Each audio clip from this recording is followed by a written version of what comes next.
I'm John Batchelor. This is The John Batchelor Show. Larry Kudlow, CNBC and Kudlow Radio on the weekend, my colleague and co-host, and we welcome James Taranto, our colleague, who is best to the web, member of the editorial board of the Wall Street Journal. James, a very good evening to you. Your column about John Kasich, the twice-elected governor of Ohio, a man who has been in the presidential contest since the beginning. He campaigned very effectively in New Hampshire and finished a surprising, well, let's put it this way, a solid number 2. He did not show up much in the South Carolina vote. But your column today, pointing to John Kasich on television, making remarks that may or may not be up to date. My question to you is John Kasich the kingmaker for the 21st century? Is this the man who has a front porch that everybody must travel to? Good evening to you, James.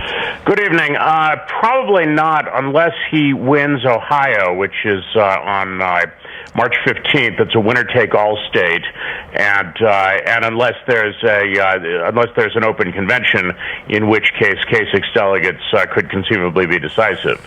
So Ohio, March 15th, that's the make-or-break date for Mr. Kasich. Yeah, now he's said, I believe, that he's going to stay in the race at least until March 8th, which is 2 weeks from today, which is the Michigan primary. He's hoping to do well in the Midwest, which is his home region. He's pretty far behind Trump in the few Michigan polls that have been done. He's also behind Trump in Ohio, surprisingly enough, because he's quite popular in his home state. But it's a difference of about 5 points, so it's conceivable that he could win there. And again, Ohio is one of the very few this year winner-take-all states, so the whole slate of delegates will go to the winner. I mentioned that right after the South Carolina vote came in, I saw Eric Erickson's Twitter feed show the proposal of Trump talking to Kasich. And then within the hours or days, I can't remember, it all floats by me quickly, I saw a proposal that Mr. Rubio should talk to Kasich. The only person I haven't seen associated with Mr. Kasich so far of the major leading trifecta candidates is Mr. Cruz and Kasich. But everybody sees that Kasich is a component.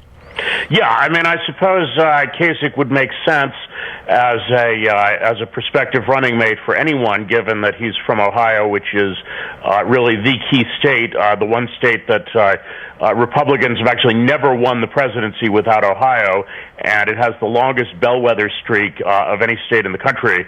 The last time it went for a loser it went for Richard Nixon in 1960. Yeah, I mean, look, a successful Midwestern governor like John Kasich, who is, he's a moderate conservative, let's say, would do very well for the ticket, that is the Trump-Kasich ticket, in Michigan and perhaps Iowa, maybe Minnesota, but certainly Michigan, Ohio, and where John Kasich was born, and that's Pennsylvania. And those are really, really important states, and I think Kasich is appealing. But again, you can't talk about kingmakers until they win something. I mean, the problem with Marco Rubio and the problem with John Kasich is that an occasional second place is not enough. It's not enough. And you've got these key primaries coming up. James mentioned Kasich and Trump in Ohio. You've also got Rubio and Trump in Florida. That is huge. If Mr. Trump beats Rubio in Florida, that extinguishes the Rubio effort, in my opinion. In Texas, which is coming up March 1st, if Cruz were to lose his home state, that would completely extinguish his campaign. So, even tonight in Nevada, which, people hardly paid any attention to, I guess, until today. Look, everybody wants to win Nevada. Trump wants to win Nevada. Cruz wants to win Nevada.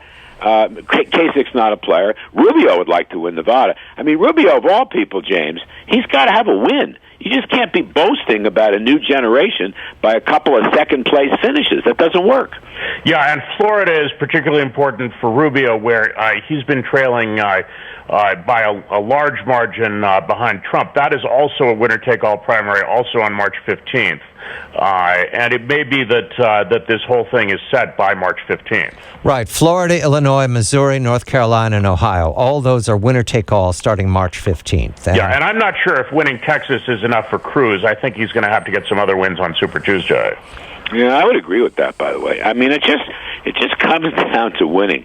I mean, let's say, just assume for the moment, I don't know this, I haven't paid much mind to Nevada, but if Donald Trump does win the caucuses this evening, that would be his third straight victory. That's big. That's big. That's big mo. It's big news. It's big self-confidence. And these other campaigns have to ask themselves, where are they going to go? So they're all banking on the SEC Super Tuesday and then Florida perhaps. But, geez, I mean, you got to win. And right now, Trump had a close second in Iowa, and he's won South Carolina handsomely, and he's won New Hampshire handsomely. That's what I call the driver's seat. Yeah, under normal circumstances, I think everyone would be saying that that this thing is pretty much over, that the guy who won New Hampshire and South Carolina and came very close in Iowa is the winner. This is unusual because Trump is sort of sui generis. Nobody quite knows what to make of him. And there is this theory that he has a relatively low ceiling. I think that theory is overstated, but it hasn't quite been put to a test yet because, in fact, he hasn't topped 36% in any of these states. I mean, I will give this. Coming out of the exit poll, Rubio does show some latent strength. For example, can win in November, okay, which was 15% of the voters. Trump had 21%. Rubio had 47%. All right, that's a big number. Second, shares my values, which was 37% of the voters. Mr. Trump had only 8%. Rubio 27%, and Cruz had 34%, and then finally tells it like it is, which was 16% of the voters. Now, Trump won that overwhelmingly with 78%. So Rubio has something to hang his hat on, and I would even say Cruz, although he's been so battered in recent days, he has something to hold his hat on, but they got to win. They just have to win something. By the way, I'm skeptical of those poll questions that ask what's most important to you and then break down the people who gave the particular answer by who they voted for, because it seems to me those questions are often post hoc rationalizations. For example, on the Democratic side, I don't think there's one group of voters for whom an honest and trustworthy candidate is important, and another group of voters for whom other things are important, and the one in the first group go overwhelmingly against Mrs. Clinton, and the one in the second group go overwhelmingly for Mrs. Clinton. I think it's that people who are voting for Mrs. Clinton just can't say with a straight face that an honest and trustworthy candidate is important to them, so they emphasize what they see as her good qualities instead. Well, I will say one more in South Carolina. Can bring needed change. 31% of the voters. Trump 45%, Rubio 16%, Cruz 19%. And, John, that's this business that we talked about earlier about the discontent of a beleaguered middle class, which is just furious. And I think Trump is remodeling the GOP away from the crony capitalist moneyed interests and towards this middle-class group, which I personally, even while I may not agree with everything he says, although I agree with some of it, I personally think remodeling the GOP is a good thing, not a bad thing. I think the party is sclerotic, and it needs change, and Donald Trump is giving it a lot of change, and voters are picking up on that. Well, here's something that I find kind of amazing. Think about John Kasich. 20 years ago, he was a Newt Gingrich conservative, right? A Republican Revolution guy. Now he's the liberals' favorite Republican. He's the guy the New York Times kind of sort of endorsed before the New Hampshire primary. Marco Rubio was the Tea Party candidate 6 years ago who took on the establishment and beat Charlie Crist. Now he's the Republican establishment's favorite candidate. Ted Cruz was the guy who beat the sitting lieutenant governor, favorite of the establishment. He's now kind of in between.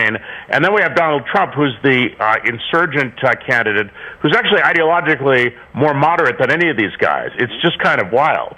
Well, you're right. I mean, actually, in these polls, Trump does very well against moderates, and he does very well with independents. And that's why I guess I argue, James, that the idea that Trump has a cap or a limit, I'm not ready to concede that, because I think he's got a lot of openings to what I would call non-traditional Republican groups. Puzzled gentlemen, Mr. Trump makes remarks that are very difficult to explain. Very difficult to explain. And do we believe that you see an improvement in his discipline? James, do you see that? The remark about General Pershing the other day seemed puzzling to damaging. Well, I don't know what I think of that one. My reaction to the Muslim ban was different from most because I actually heard about that from his press release. I'm on the press list. I got the press release on my phone, and I read it, and it actually, the way it was framed was quite reasonable. It was, he called for a ban on Muslim immigration until our leaders can figure out what's going on, and then the rest of the press release was devoted to various public opinion polls showing the breadth of Muslim hatred for the United States. I thought to myself, well, this is kind of smart to put this idea out there. And then I got home and I started reading my Twitter feed, and everything had blown up. So I think, I mean, the main appeal of Trump, from what I can tell from talking to Trump supporters and reading articles by Trump supporters, is that he's not politically correct. That he's willing to say things that other people are. But history is history, James. That's why I was challenged by the Pershing remark, and there are other remarks like that. It's consternating. That is the bully pulpit he's campaigning for. What you're asking, John, is temperament. Temperament is important in presidential elections. And I personally believe, and I am not a Trump insider by any stretch, but I personally believe, by and large, he is improving his temperament and will continue to do so. I think he's aware of that and will do better. I could be wrong. As I say, I'm not an insider. But that's the theory of the ceiling, that there are people who will be too put off by Trump's seemingly erratic temperament and won't vote for him for reasons that have nothing to do with ideology. James Taranto, the best of the web. He's a member of the editorial board of the Wall Street Journal. Larry Kudlow, CNBC, and Kudlow Radio on the weekend. I'm John Batchelor.